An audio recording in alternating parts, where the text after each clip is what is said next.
everyone, welcome to class 13 video. We're going to talk about water pressure, height and head of water, and force. So we want to make sure, as always, we have our terms right. When we're talking about PSI, it's pounds of pressure per square inch. When we're talking about height, now height, you can also see the term head. So height and head of water are the same. And for now, when we're working with this number, that number is going to be in feet. Okay, each and every foot of water produces 0.433 psi. There's another pretty number you're going to need to know.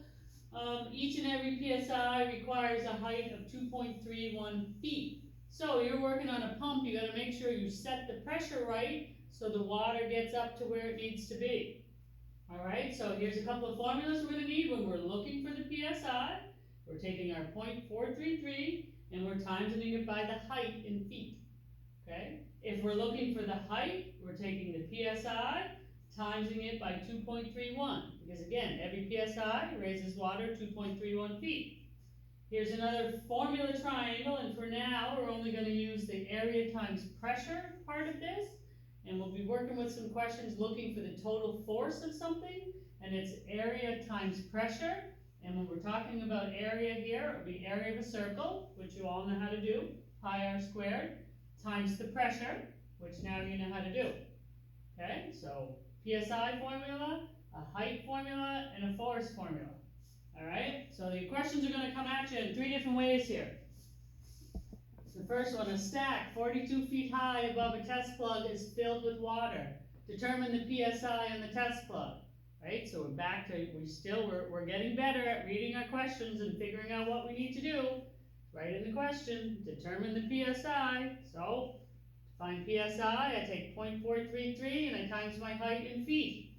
That's given to us right there. So now it's easy enough. 0.433 times 42, 18.186. And again, take everything two decimal places. So it would be 18.19 PSI. Done. Okay, question number 2. How high will 25 PSI raise water? So again, what are we looking for? We're looking for height. So to figure out height, we take our PSI, times it by 2.31. We're given our PSI, 25 times 2.31, 57.75 feet, right? Feet in decimal parts of a foot, or we also call this engineer's measure, which would be the same as 57 feet, 9 inches. So again, make sure, and especially in a multiple choice test, you see what your answers are in, how it asks you to answer the question. Make sure you choose the right one. The last question that can be thrown at you, and there's a couple of steps to them. It's determine the total force on a 6-inch diameter test plug with a water head, which means height, of 15 feet. So step number 1, we have to find the PSI. We know how to do it. 0.433 times the height. 0.433 times 15.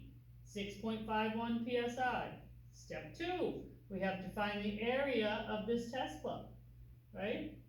We know how to find the area of a circle because that's a circle, pi r squared. So if our diameter is 6, our radius is 3, we know how to do all this. We've done a lot of them. So pi times 3 times 3, 28.27 square inches.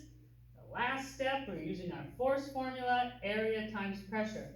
Figured out the area, we figured out the pressure, multiply the two together, and this answer will be in what we call pounds of force. Okay? So we are back to making sure you read the question, right? It'll either be 3 types of questions. You'll either be looking for the PSI, the height, or the total force. 3 formulas. PSI, height, or total force.